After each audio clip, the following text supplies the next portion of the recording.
Hello friends, Mahanadi அடுத்து வர எபிசோடில் என்ன நடக்கலாம் அப்படிங்கிறத பற்றி பார்க்கலாம். அடுத்து வர ஸ்டோரி எல்லாமே ரொம்ப எமோஷனலாக இருக்க போகுது அப்படிங்கிறது நமக்கு தெரிஞ்சது தான். காவேரி விஜய் வெண்ணிலா சந்தோஷமாக இருக்கட்டுங்கிறதுக்காக விஜய் வெண்ணிலாவோட வாழ்க்கையிலேருந்து விலகி போயிடுவாங்க அப்படிங்கிற மாதிரி தான் நம்மளால் யோசிக்க முடியுது. ஏற்கனவே 2 வீடியோலையும் அதை தான் நான் பேசியிருந்தேன். இப்போ பார்த்தோன்னா கண்டிப்பாக இப்படி ஒரு சந்தர்ப்பத்தை ராகினி சும்மா விட மாட்டாங்க.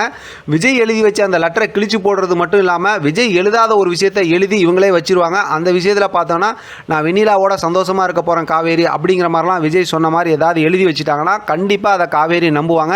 ஏன்னா ஏற்கனவே விஜய் சொல்கிற போது பார்த்தோன்னா எனக்கு வெண்ணிலா ரொம்ப முக்கியம்னு சொன்னதுனால தான் இப்போ விஜய் மேலே ரொம்ப அன்பு வச்சிருக்கிறதுனால நமக்கு பிடிச்சவங்க சந்தோஷமாக இருக்கிறத பார்க்குறது தானே நமக்கு பெரிய சந்தோஷம். அதனால தான் இவங்க வந்து வெண்ணிலாவோட கேரக்டரை உள்ளே கூட்டிகிட்டு வந்தாங்க காவேரி. அதனால் பார்த்தோம் அப்படின்னா வெண்ணிலாவும் விஜயும் சந்தோஷமாக இருக்கட்டும், விஜயோட வாழ்க்கையில் நம்ம இனிமேல் டிஸ்டர்ப் பண்ண வேணாம்னு சொல்லிட்டு காவேரி இங்கேருந்து கிளம்பி போயிடுவாங்க அப்படிங்கிற மாதிரி தான் யோசிக்க தோணுது. அப்படி கிளம்பி போனதுக்கப்புறம் கண்டிப்பாக விஜய் வந்து ரொம்பவுமே பிரேக் டவுன் ஆகிடுவார். ஏன்னா இவரால் காவேரியை பிரிஞ்சு இருக்கவே முடியாது. இன்றைக்கான ப்ரொமோவில் கூட அதை தான் சொன்னார், நீ எனக்கு பெரிய பொக்கிஷம், உன்னையை தாண்டி தான் எனக்கு எல்லாமே அப்படிங்கிற மாதிரி தான் விஜய் பேசினார். உண்மையிலுமே செம்ம சூப்பராக இருந்துச்சு விஜய் பேசுறது கேட்கறதுக்கெல்லாம்.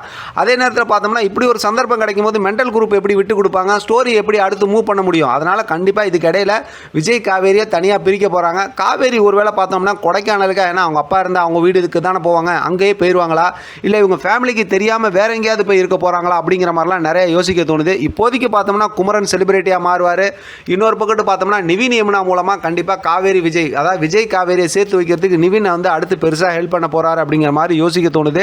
எப்படி பார்த்தாலும் வெண்ணிலாவுக்கு ட்ரீட்மெண்ட் பார்ப்பாரு, ரொம்பவுமே கேரிங்காக பார்த்துக்குவார் அப்படிங்கிற மாதிரி ஸ்டோரி இருந்தாலும் இன்னொரு பக்கத்து நம்ம காவேரியை ரொம்பவுமே அள வச்சு காட்டி நம்மளையும் அழுவ வைக்க போகிறாங்க. ஏன்னா விஜய் காவேரி 2 பேரும் சேர்ந்து இருக்கும்போது கடந்த ஒரு 2-3 வாரமாக ஸ்டோரி ரொம்பவுமே இன்ட்ரெஸ்டிங்காக இருந்துச்சு. எமோஷனலாக இருந்தாலும் பார்த்தா அவங்களுக்குள்ளார இருக்க அந்த ரொமான்ஸ்லாம் ஒரு சில கட்டத்தெல்லாம் ரிவ்யூ பண்ணவே முடியல, அந்த அளவுக்கு இன்ட்ரெஸ்டிங்காக இருந்துச்சு.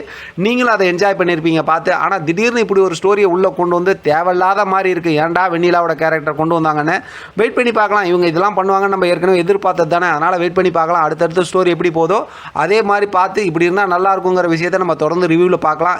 ஏற்கனவே சொன்ன இந்த 3 வீடியோவில் நீங்கள் எந்த மாதிரி ஸ்டோரி இருந்தால் நல்லா இருக்கும்னு ஃபீல் பண்ணுறீங்களோ மறக்காமல் கமெண்ட் செக்ஷனில் சொல்லுங்கள். நானும் அதை படித்து பார்த்து சந்தோஷப்பட்டுக்கிறேன். இதை பற்றின உங்களோட கருத்து கமெண்ட் பாக்ஸ் தெரியப்படுத்துங்க. தொடர்ந்து ஆதரவு கொடுங்க. தேங்க்யூ ஃப்ரெண்ட், தேங்க்ஸ் ஃபார் வாட்சிங்.